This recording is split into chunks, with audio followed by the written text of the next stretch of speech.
Primeira carta do apóstolo Paulo aos Tessalonicenses, capítulos de número 4 e o versículo de número 13, diz assim: Não quero, porém, irmãos, que sejais ignorantes acerca do que já dorme, para que não vos entristeçais como os demais que não têm esperança. Porque se cremos que Jesus morreu e ressuscitou, assim também aos que em Jesus dormem, Deus os tornará a trazer com Ele. Dizemos-vos, pois, isto pela palavra do Senhor, que nós, os que ficarmos vivos para a vinda do Senhor, não precederemos os que dormem, porque o mesmo Senhor descerá do céu com alarido e com voz de arcanjo e com a trombeta de Deus, e os que morreram em Cristo ressuscitarão primeiro. Depois nós, os que ficarmos vivos, seremos arrebatados juntamente com Ele nas nuvens, a encontrar o Senhor nos ares, e assim estaremos sempre com o Senhor. Portanto, consolai-vos uns aos outros com estas palavras. Amém, meus irmãos? Vamos orar, levante a Bíblia ao céu, a palavra de Deus, peça para que Deus fale conosco. Amantíssimo Deus e eterno Pai, Senhor Todo-Poderoso, Criador dos céus e da terra, meu Deus, nós te louvamos e te agradecemos, Pai, pela graça, pela bondade, pela misericórdia, meu Deus, por aqui estarmos na Tua presença, Senhor, para podermos adorar e bendizer o Teu nome, na beleza da Tua santidade. Maravilhoso Deus, Todo-Poderoso, apresento nas Tuas mãos, meu Deus, toda a Tua igreja, cada servo, cada serva, os ouvintes da Tua palavra, aqueles que estão perto, aqueles que estão longe. Atenta, meu Deus, para a vida da Tua igreja, para a vida dos necessitados, e fala conosco, meu Pai, por intermédio desta palavra, pois é o que nós te pedimos e nós te agradecemos, em nome do Senhor Jesus, para a glória de Deus. Amém. Assentai-vos, meus irmãos, desocupem vossas mãos e dê uma salva de palmas bem alegre para Jesus. Graças a Deus. Meus irmãos, eu peço por gentileza toda a reverência, toda a atenção, é a palavra de Deus. Tenho certeza que o Senhor, Ele tem uma mensagem ao nosso coração, ao coração da igreja, dos ouvintes da palavra do Senhor. É necessário que nós estejamos atentos para o falar de Deus no nosso meio. Aqui neste capítulo de número 4, a partir deste versículo de número 13, o apóstolo São Paulo, aqui ele escreve para a igreja de Tessalônica, uma carta muito interessante, na verdade um texto muito interessante, onde o apóstolo Paulo aqui vai alertar a igreja, não só daquela época, mas também a mim, a você, a nós, a toda a igreja de Cristo, até a consumação dos séculos. E veja, meus irmãos, que ele quer mostrar aqui, falar para nós acerca do arrebatamento. E quando nós falamos acerca do arrebatamento, é uma coisa que será, na verdade é um fato, algo que é real e que vai acontecer em breve. E o arrebatamento, na verdade, ele precisa ser e tem que ser a esperança da igreja de Deus, O crente, ele não deve esperar qualquer outra coisa a mais do que o arrebatamento, Então todos nós que servimos a Deus, o nosso foco, a nossa atenção, nossos olhos precisa estar voltado para o arrebatamento, ou seja, o cumprimento da palavra de Deus acerca disso.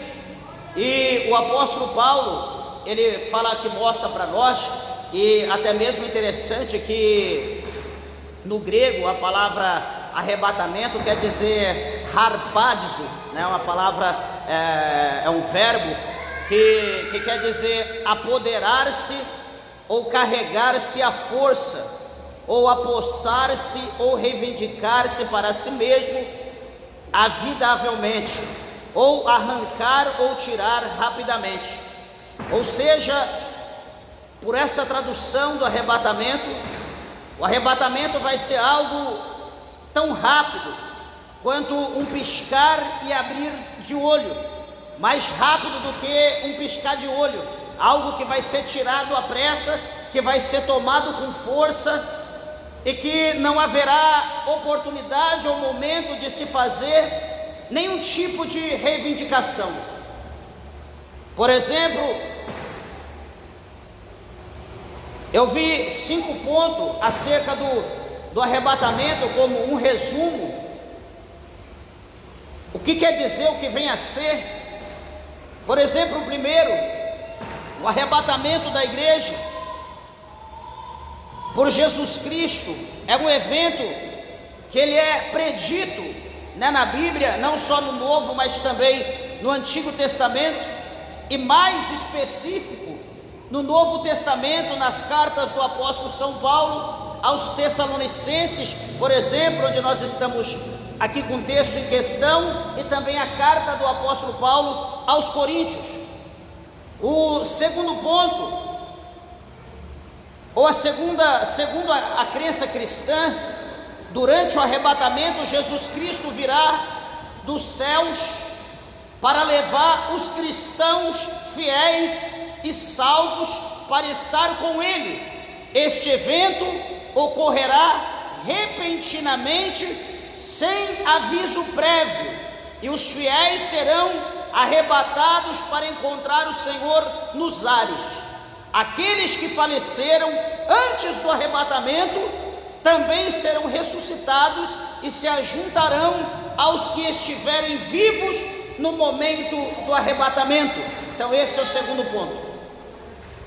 O terceiro, o arrebatamento é considerado um momento, veja bem, para a igreja, o arrebatamento é considerado um momento de alegria e celebração para os cristãos, pois significa a libertação dos fiéis na tribulação e a entrada no reino eterno de Deus. Aqueles que forem arrebatados serão levados para o céu para viver eternamente na presença do Pai, do Filho e do Espírito Santo. Terceiro ponto. O quarto, após o arrebatamento, veja bem, depois que aconteceu o arrebatamento, a Bíblia ensina que haverá um período de tribulação na terra, durante o qual o juízo de Deus será derramado sobre os ímpios e o anticristo, pois ele surgirá como um governante mundial. Após estes períodos de tribulação, Jesus Cristo retornará à terra pela segunda vez, dessa vez de forma visível e poderosa, para estabelecer seu reino e julgar as nações. Esse é o quarto. O quinto ponto, o arrebatamento da igreja por Jesus Cristo é um evento central na escatologia cristã e é aguardado com grande expectativa pelos crentes em todo o mundo. É considerado um dos momentos mais significativos na história da humanidade e é um motivo de esperança e consolações para os fiéis que aguardam a volta do Senhor e Salvador Jesus Cristo de Nazaré.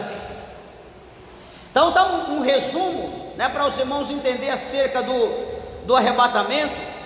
E a palavra de Deus, ela mostra para nós que o arrebatamento, na verdade, em si, ele vai acontecer no momento em que a igreja de Deus, o povo, todos, estamos dizendo aqui a questão da igreja, porque o único que se preocupa com o arrebatamento é a igreja, o mundo não preocupa, o mundo não acredita, o mundo não crê, nem se fala acerca de arrebatamento, mas os únicos que acreditam no arrebatamento é a igreja. Por isso, os crentes devem estar prontos e esperar constantemente por este evento, que será um evento eminente.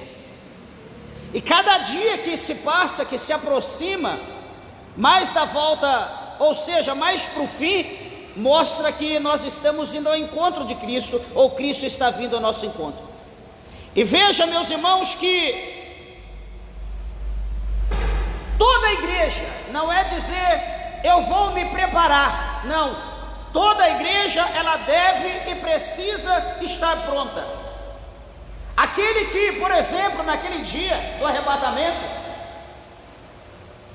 ao ver Jesus vindo, como está escrito em 25:31 de Mateus, por exemplo, quando a Bíblia diz que Jesus ele vai vir numa nuvem de glória do seu Pai, com seus santos anjos, com miríades, contagens, assim, quantidade incontável de anjos. Jesus ele virá na glória, estará ao céu, suspenso no céu. A Bíblia diz que todos os quatro cantos da terra, todos os olhos o verão. Só que, meus irmãos, essa vinda do capítulo 25, verso 31, Jesus ele virá para julgar, ele virá para sentenciar. Por quê? Porque lá a Bíblia diz que ele vai separar a humanidade, o povo. À direita ele colocará ovelhas, à esquerda ele colocará bodes. Depois a Bíblia diz que ele vai então dar a sentença às ovelhas, ele dará sentença aos bodes. Então esse não é arrebatamento, mas será um julgamento. Nós estamos falando de arrebatamento. Eu estou dizendo que a igreja precisa estar preparada e pronta. Por quê? Porque nós lemos aqui, nós vemos que o verbo, a tradução de arrebatados, pessoas sendo arrebatadas, é pessoas que vai ser arrancada ou tirada rapidamente. Ou então o que nós entendemos com esse processo de algo tão rápido? Nós entendemos que eu, você, nós, a igreja, precisa estar pronta ou prontos, preparados em todo momento. Seja no nosso deitar, seja no nosso levantar, seja na nossa caminhada no dia a dia, seja no almoçar, no café da tarde, no chá da tarde, no jantar, seja na ceia, seja onde nós estivermos, a igreja precisa estar pronta, a igreja precisa estar preparada. Por que eu estou dizendo dessa maneira, meus irmãos? Porque observa que, sendo algo que é arrancado rápido, ser tirado às pressas, é uma situação, preste atenção para você entender. Por exemplo, a pessoa que frequenta denominações, frequenta a igreja, ouve a palavra de Deus, começa a adquirir conhecimentos da palavra de Deus, começa a conhecer o que é o pecado e o que é a santidade. Ele começa a saber o que é trigo, o que é joio. Ele começa a saber o que é luz, o que é trevas. Ele tem uma visão mais ampla da situação, o qual a Bíblia ensina. E aí então se faz aquela tradicional pergunta: você quer aceitar Jesus hoje? E o que a pessoa diz? Hoje não, deixa para amanhã. Eu estou esperando mais um pouco, eu vou me preparar mais um pouco, eu estou esperando Jesus me libertar, eu estou esperando Jesus transformar minha vida. Eu vou esperar minha esposa vir para a igreja primeiro. Hoje não, que eu vou esperar meu esposo vir para a igreja primeiro, para nós aceitarmos tudo junto. Será que essa é uma atitude plausível? Será que Jesus ele está aprovando essa decisão ou a decisão dessa pessoa? Certamente não. Quando nós olhamos para o capítulo de número 19, lá do livro do Gênesis, nós vemos que os anjos do Senhor chegaram à casa de Ló para tirar Ló, a sua família da casa, porque as cidades de Sodoma, Gomorra e as cidades circunvizinhas seriam destruídas com fogo e enxofre por causa do pecado. Deus ia exterminar aquela terra, e de fato é que até hoje, no lugar onde caiu fogo e enxofre, nunca mais nasceu nada. Está lá para a história. O anjo passou a noite cutucando Ló. Ló sai, desperta e vai daqui, e Ló tentando para sua esposa, Ló tentando para suas filhas, Ló ajudando a sua esposa a pegar isso, pega aquilo, vai dali, vai daqui, até que está chegando de manhã. O anjo olha, vê que o sol está para nascer, e o anjo diz: Ló, nós precisamos sair daqui logo, Ló, nós temos que sair, porque essa cidade vai ser destruída com fogo e enxofre. Será que Ló estava acreditando? Não. Por mais que Jesus estava ali na pessoa do anjo, por mais que Deus estava ali na pessoa daquele anjo, Ló estava preocupado com a sua esposa, Ló estava preocupado com as suas filhas, Ló estava preocupado com os seus bens materiais.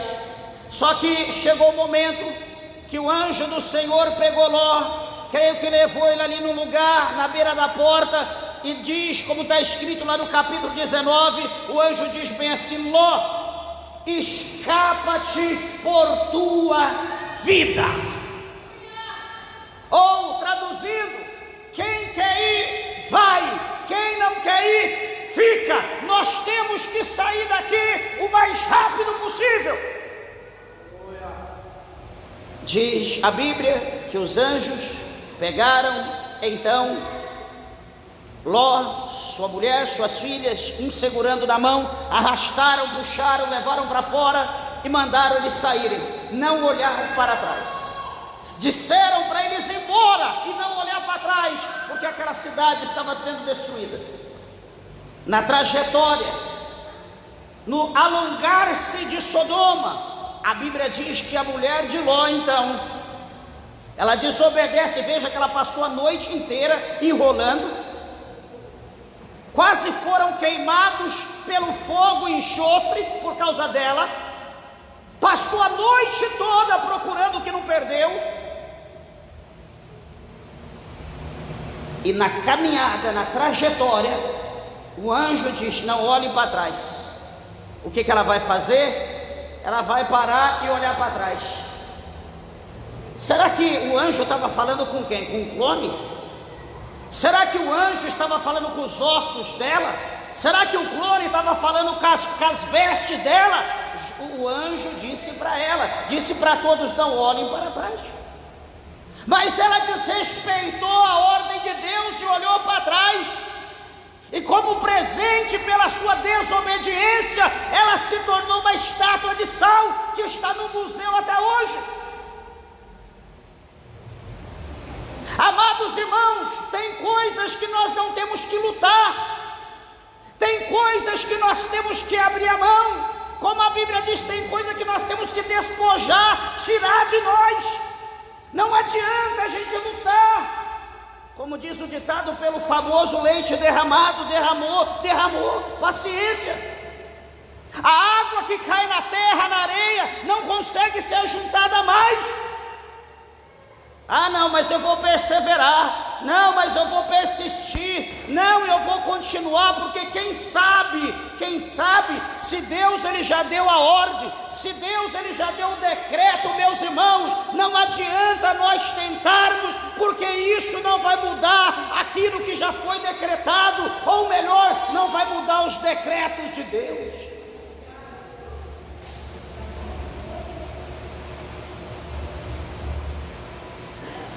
Nós precisamos estar prontos. Nós não podemos demorar. O evento está perto. Será mais rápido do que nós possamos imaginar. Observa, nos dias de Ló, todo mundo estava bem. Ló estava lá na entrada da cidade, estava julgando a causa do povo junto com os outros.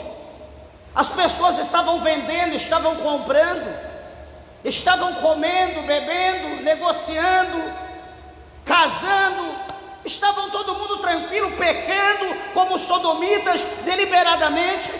Estava tudo rolando normal, como todos os dias, tudo acontecendo. Até que naquela manhã, ao sair do anjo, ou a sair de Ló e a sua família, os anjos de Deus ordenaram o juízo de Deus sobre aquela cidade, sobre aquele povo. Ninguém escapou, a não ser Ló e suas duas filhas. Eu digo para você uma coisa, meus irmãos: por que se preocuparmos tanto com coisas, com objetos, com fins que não nos levará ao céu? Por que se preocupar tanto com objetos, com coisas que nos despreparam, que tira a nossa atenção do foco, do alvo, que é o arrebatamento da igreja? Alguém diz: não, eu só vou aceitar Jesus quando mudar a doutrina, eu só vou aceitar Jesus quando mudar o pastor, eu só vou aceitar Jesus quando a igreja não proibir mais nada. Meus irmãos, deixa eu dizer uma coisa: não é a igreja que proíbe nada, a igreja não proíbe nada, pastor não proíbe nada. O que proíbe, o que ensina e manda nós cumprirmos é o Espírito Santo de Deus, por intermédio da palavra de Jesus Cristo, que é inspirada por Ele. Não adianta nós lermos a Bíblia como se nós estivéssemos lendo um almanaque, uma revista, um livro qualquer. A Bíblia ela precisa ser lida com fé, em espírito de oração, com humildade, o suficiente para cumprir o que nela está escrito.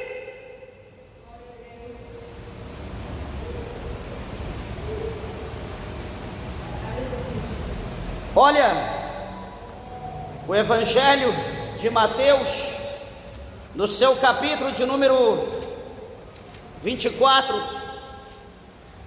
no versículo de número 42, diz assim: vigiai, pois, porque não sabeis a que hora há de vir o vosso Senhor. No capítulo 24, no versículo de número 44, Jesus diz assim: por isso estáis vós apercebidos também, porque o Filho do Homem há de vir a hora em que não penseis. Observa que esses dois versículos, o 42 e o 44, nos ordena a palavra de Deus que nós temos que estar vigiando, nós temos que estar pronto, porque os dois versículos diz que nós não saberemos a hora, nós não saberemos o momento. E qual será a nossa desculpa, meus irmãos?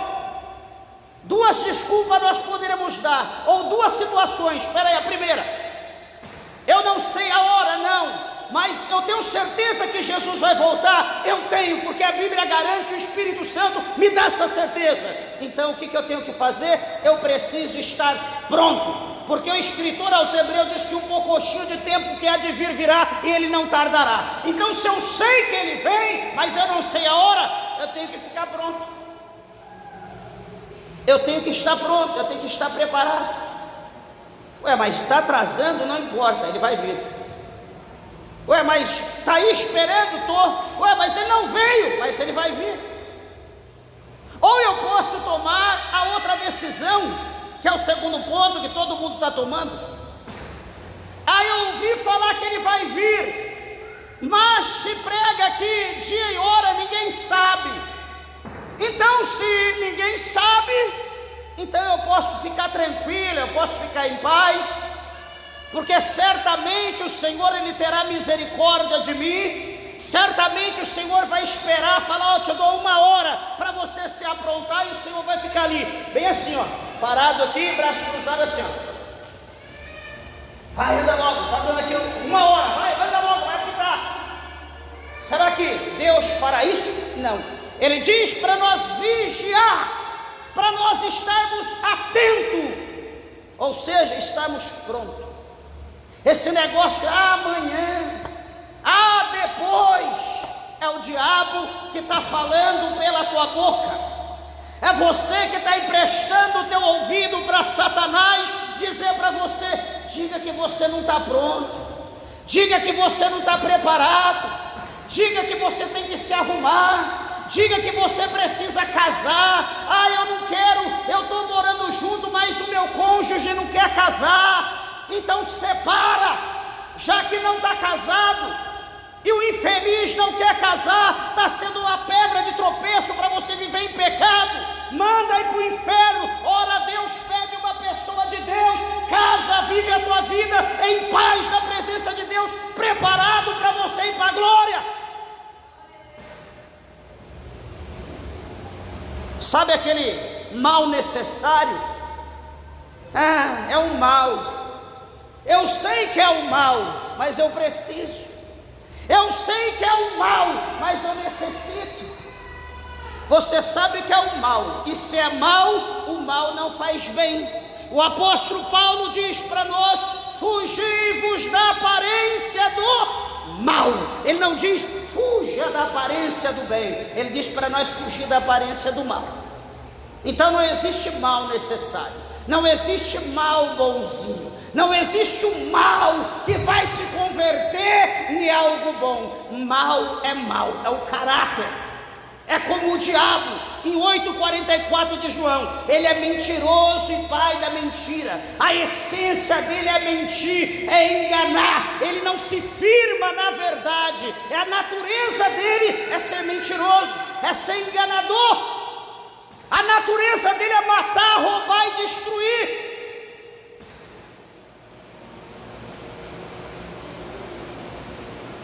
A palavra de Deus mostra aqui para nós, em Marcos, capítulo de número 13, no versículo 33, olha o que o Senhor fala para nós: olhai, vigiai e orai, porque não sabeis quando chegará o tempo. Olha, as três coisas: olhai, vigiai e orai, porque não sabeis quando chegará o tempo. Pastor, quando que é o tempo? Eu não sei, mas o que eu tenho que fazer enquanto o tempo não chega? Olhar, vigiar e orar, continuar fazendo o que cabe ao crente fazer. Isso é um ato de esperar Jesus voltar.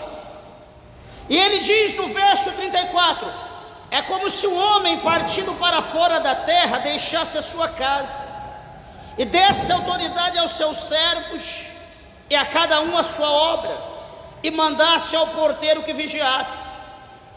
Vigiai, pois, porque não sabeis quando virá o Senhor da casa, se à tarde, se à noite, se ao cantar do galo, se pela manhã, para que, vindo de improviso, não vos ache dormindo.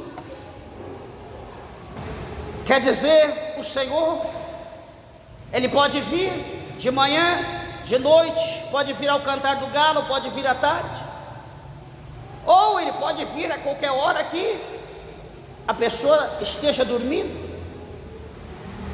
A Bíblia diz aqui por duas vezes: vigiai. O capítulo 13 do Evangelho de São Marcos. O evangelista Lucas, também na sua carta, no seu Evangelho, no capítulo de número 21, no versículo 34 e 36, ele diz: e olhai por vós, para que não aconteça que o vosso coração se carregue de glutonaria, de comer excessivamente, de embriaguez e dos cuidados da vida, e venha sobre vós de improviso aquele dia Qual dia? O dia do arrebatamento. E o outro versículo 35: porque virá como um laço sobre todos os que habitam a face de toda a terra. Vai vir como um laço sobre a face, ou seja, sobre os olhos, sobre a visão de todos aqueles que habitam na terra. Amados irmãos, muitas pessoas ignoram esse dia, muitas pessoas ignoram a palavra de Deus, muitas pessoas não dão atenção acerca do arrebatamento. Por quê? Porque essas pessoas que ignoram não estão preocupadas com salvação, não estão preocupadas em passar a eternidade com Deus. Essas pessoas que ignoram, elas estão preocupadas só com agora, elas estão preocupadas só com a sua barriga, com o seu ventre, se está cheio, se não está, se está bebendo água ou não, se está comendo ou não. Elas estão preocupadas com os negócios, com a aposentadoria, com o salário, com o trabalho, a disposição de Mamon. Essa é a preocupação do povo que não tem compromisso com Deus. Mas o crente, o homem e a mulher de Deus que tem compromisso com Deus, ele está o tempo todo à mercê do trabalhar de Deus na sua vida, da disposição dele para o trabalhar de Deus.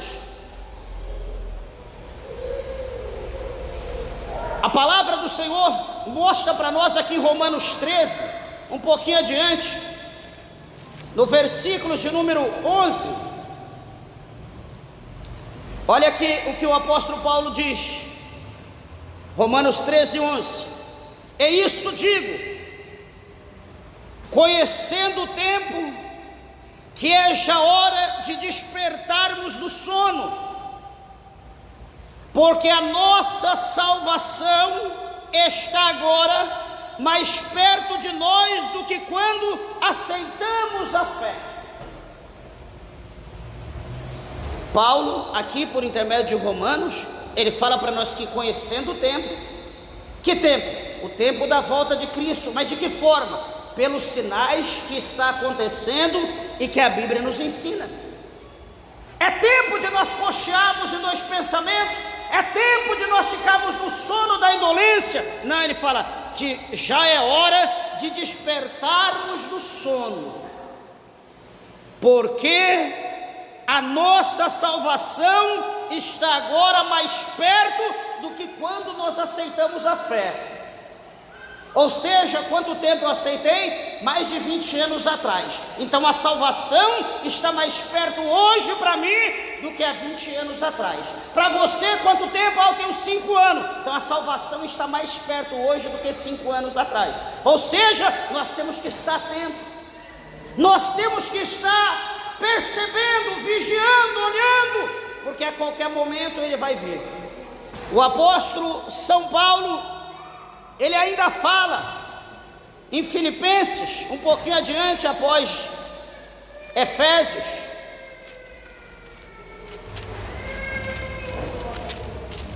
louvado seja o nome do Senhor. Filipenses 4, 5, ele diz assim: seja a vossa equidade notória a todos os homens. E o versículo nosso, a parte B: perto está o Senhor. Ele está dizendo que o Senhor está cerca, ou seja, o Senhor está perto. A vinda do Senhor está próxima, Ele está perto, Ele está chegando. E nós sentimos a vinda de Cristo pelos acontecimentos que está vendo no globo, pelos acontecimentos que está vendo na terra. Isso mostra que Jesus, Ele está chegando. Mostra a nós a história que o advento, aquele que há de vir, Ele está vindo rápido. Por isso que a Bíblia diz que perto está o Senhor, Ele está perto. O apóstolo São Paulo, ele ainda diz a nós, em 1 Tessalonicenses, no capítulo 1, aqui no versículo de número 10, ele diz assim: e esperar dos céus a seu Filho, a quem ressuscitou dos mortos, a saber, Jesus, que nos livra da ira futura. Não está dizendo livrará, está dizendo que livra da ira futura. Mas para livrarmos da ira futura, eu e você, nós precisamos estar prontos. Por que pronto? Porque quando o arrebatamento acontecer, no piscar de olho, sermos tirados à força da terra, nós iremos com Ele. Mas se nós não estivermos prontos, nós não seremos livrados da ira futura. Como nós falamos aqui dos 5 princípios, após o arrebatamento da igreja, o anticristo ele vai se manifestar. E a grande tribulação então acontecerá, e todos aqueles que ficarem, meus irmãos, coitado daqueles que ficarem. Será dias de sofrimento, será dias terríveis. Nós olhamos lá para o capítulo de número 9 do Apocalipse, e nós olhamos lá o texto, o primeiro texto. A palavra de Deus diz para nós lá que naquele dia o tormento, a tribulação, ela vai ser tão grande sobre as pessoas que ficarem na terra. O sofrimento vai ser tão intenso, o sofrimento vai ser tão profundo, que a Bíblia diz que as pessoas vão procurar a morte, elas vão tentar se matar, mas a Bíblia diz que a morte vai fugir delas. Ou seja, por um período de tempo as pessoas se tornarão imortal para viver um sofrimento, a tribulação aqui na terra, porque tiveram tempo de se preparar, de estar pronto para o arrebatamento da igreja, mas eles amaram mais as coisas do presente século, eles amaram mais esse mundo pecaminoso, eles amaram mais a mamão, e agora então eles receberão um pouco do juízo de Deus aqui na terra, porque era para eles estar na glória com Deus, mas eles preferiram mais o mundo, então eles vão receber a glória desse mundo. Não haverá outra oportunidade, não adianta gritar por justiça, não adianta gritar por Jesus: Senhor, agora eu creio, pelo amor de Deus, agora eu largo essa pedra de tropeço, Senhor, agora eu me batizo, agora eu me converto, agora eu caso, Senhor, agora eu deixo a vaidade, agora eu deixo a televisão. Não, pode ficar com tudo. Você escolheu, preferiu tudo isso em todo o tempo, por que agora você quer deixar? Você teve tempo de deixar, agora é teu, agora é a tua sentença, agora é o teu prazer, agora vai ser a tua alegria, vai conviver com isso até o fim.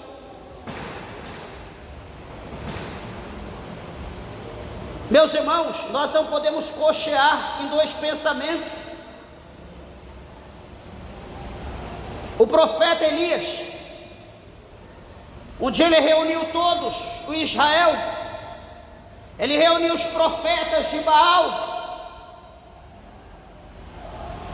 e Elias diz para o povo bem assim: olha, por que vocês estão cocheando em dois pensamentos? E ele diz: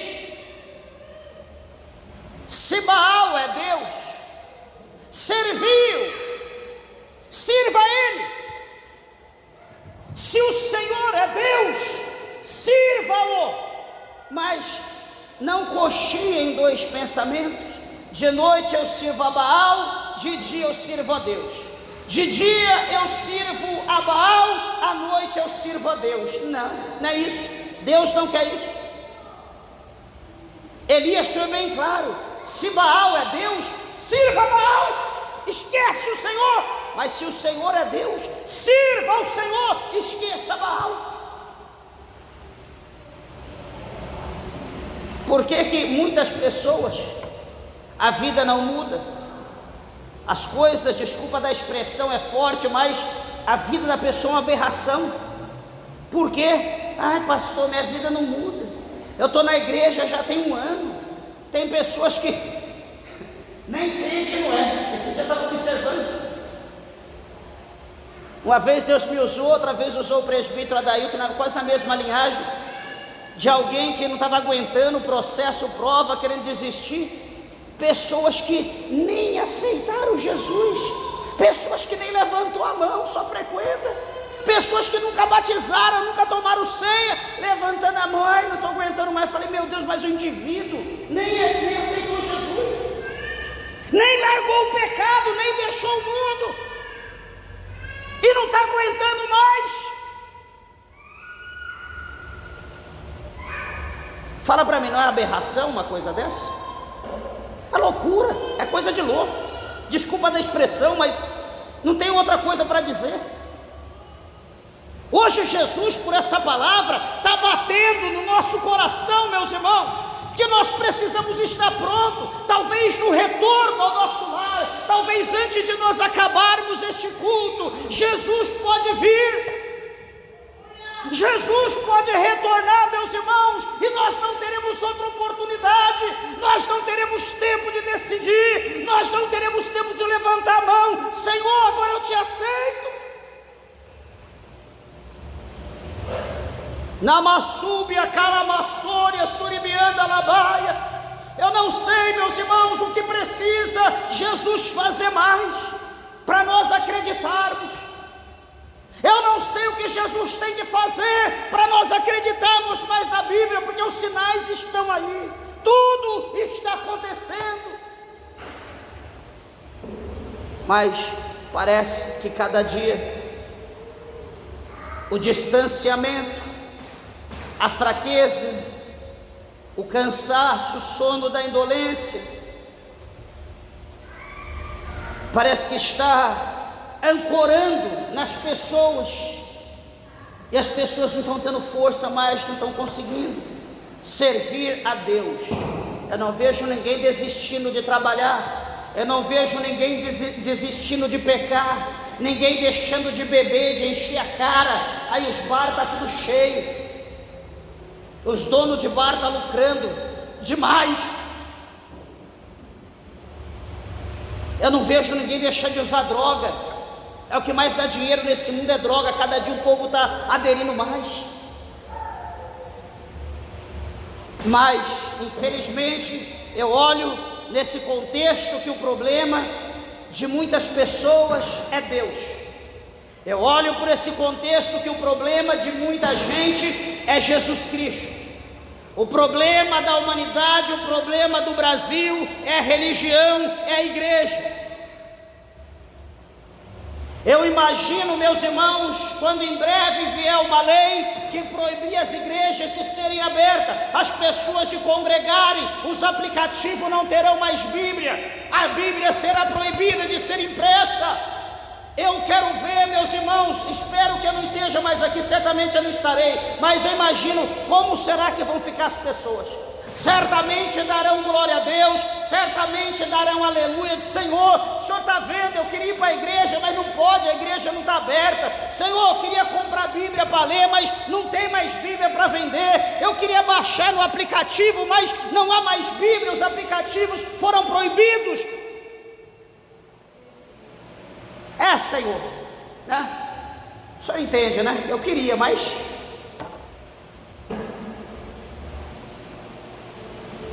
Se você pensa desse jeito, leia o capítulo 3 de Daniel.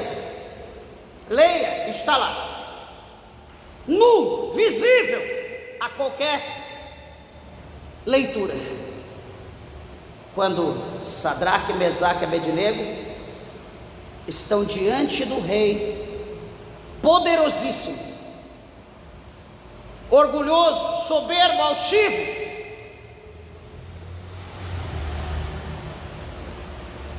e ele diz para aqueles três jovens: eu quero ver qual é o Deus que vos livrará da minha mão, da minha ira, do meu ódio, do meu furor. Eles disseram: se Deus quiser nos livrar, amém. Se Deus não quiser, amém. Mas nós não vamos se prostrar e adorar o teu ídolo. Eles poderiam dizer para Deus um monte de coisas: Senhor, nós estamos em outra nação, nós não temos opção, nós vamos ser mortos. Mas eles preferiram ser lançados na fornalha de fogo do que renunciar à sua fé em Cristo. E hoje nós estamos procurando qualquer coisa que proíba, que fecha, que impeça de nós propagar a nossa fé.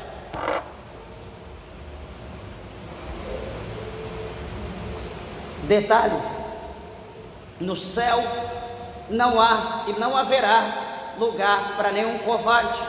Hoje foi lido aqui na palavra inicial acerca de Gideão. O Senhor falou para aquela multidão por intermédio de Gideão: todos os que forem medrosos, todos os que foram covardes, retrocedam ou volte para trás. De cara, 22.000 voltaram. E hoje, se o Senhor bradar e dizer: meu servo, dá um grito sobre a minha ordem, quem for medroso e covarde, acho que o que andar menos vai correr, porque hoje eu não sei, eu não posso, eu não consigo, não dá, não sei o que, não sei o que tem lá. Nós não fazemos nada para Deus, e quando qualquer coisa que Deus pede, nós não conseguimos, nós não podemos. Será que nós podemos ir para o céu pelo menos? Ou será que nós podemos estar preparados para o arrebatamento? Deixa eu encerrar aqui. Capítulo 5 de Tessalonicenses, de 1 Tessalonicenses,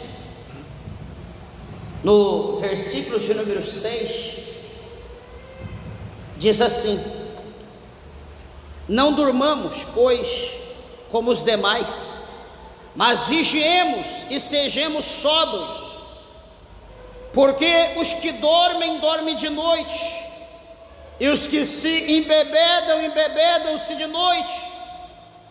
Mas nós que somos do dia, sejamos sóbrios, vestindo-nos da couraça da fé e do amor, e tendo por capacete a esperança da salvação, porque Deus não nos destinou para a ira, mas para a aquisição da salvação por nosso Senhor Jesus Cristo, que morreu por nós, para que, quer vigiemos, quer durmamos, vivamos juntamente com Ele.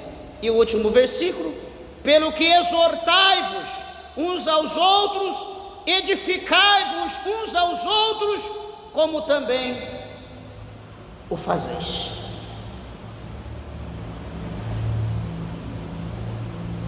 Em todo tempo, resumindo aqui, a igreja, em todo tempo, o povo de Deus tem que estar preparado. Eu não sei como você vai voltar para a tua casa, eu não sei o que você está pensando, o que passa no teu coração, mas não me importa. O que eu quero dizer mais uma vez: você precisa aceitar Jesus. Muita gente não aceita Jesus. Presta bem atenção o que eu vou dizer e já vou encerrar. Muita gente não aceita Jesus porque tem o seguinte pensamento: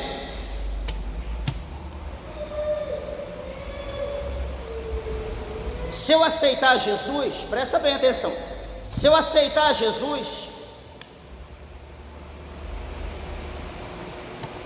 e não conseguir ficar firme na presença de Jesus, Jesus vai me mandar para o inferno. Eu acho que eu não vou conseguir ficar firme, então eu vou ficar do jeito que eu estou, vou ficar indo na igreja, estou lá frequentando, estou lá dentro, dou um glória vez e outra, estou lá ouvindo, até aparento ser crente, mas eu não vou aceitar Jesus, porque eu não vou conseguir ser crente, eu não vou conseguir andar na doutrina. A pergunta é: nós estamos enganando quem? Quem que nós estamos enganando? Se você aceitar Jesus, for crente, e ser um crente meia boca, não se consertar, não se converter, você vai para o inferno. Se você não aceitar Jesus como único suficiente Salvador, não confessar Jesus com a tua boca, você também vai para o inferno, porque Jesus é o único caminho que nos leva ao céu, que nos leva a Deus, é Jesus. É por isso que em João 14,6 ele diz: eu sou o caminho, a verdade e a vida, ninguém vai ao céu se não for por mim, diz o Senhor Jesus. Não adianta, nós estamos, como diz o ditado, entre o fogo e a frigideira, entre a cruz e a espada. Não tem mais jeito, você conheceu a verdade. Ah, mas eu não aceitei Jesus. Mas você não é débil mental, você está ouvindo a palavra todo dia, você sabe o que é certo, você sabe que não pode matar, você sabe que não pode embriagar, você sabe que não pode adulterar, você sabe as suas responsabilidades, você já conhece o princípio, você sabe que Jesus é o único Salvador. Não tem jeito, não adianta mais. Aceitou? Não, então aceita. Aceitou, mas está um crente meia boca, se converta, se arrependa do teu pecado, porque não haverá misericórdia nem para X e nem para Y. O negócio com o Senhor, com os céus, é sério, não é brincadeira. Amados e queridos irmãos, que nós estejamos preparados, prontos, para que quando esse evento acontecer, sejamos dormindo, sejamos trabalhando, mas se estivermos preparados, pronto, nós iremos com o Senhor. Quem não for, ficará para o segundo advento, que é o anticristo, e o seu poder dominador, e também o que está por vir, a grande tribulação. Que o Espírito de Deus, por intermédio dessa palavra, fale ao teu coração, que você pense corretamente, que você pense direito, e veja quantas oportunidades Jesus te deu, ou Jesus está te dando. Então não brinque com coisa séria, não brinque com a oportunidade de Deus, porque mais cedo ou mais tarde ele pode fechar a porta e dizer: agora eu não deixo você entrar mais, ou seja, agora é tarde demais, eu não quero mais.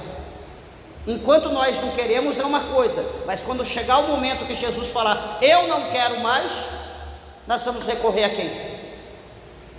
As palmas, bem alegre, exalta o nome do Senhor. Bem alegre para Jesus, adore e glorifique a Ele, pois Ele é digno de toda a honra, de toda a glória. Bem alegre para Jesus, graças a Deus. Meus irmãos, todos dizem amém.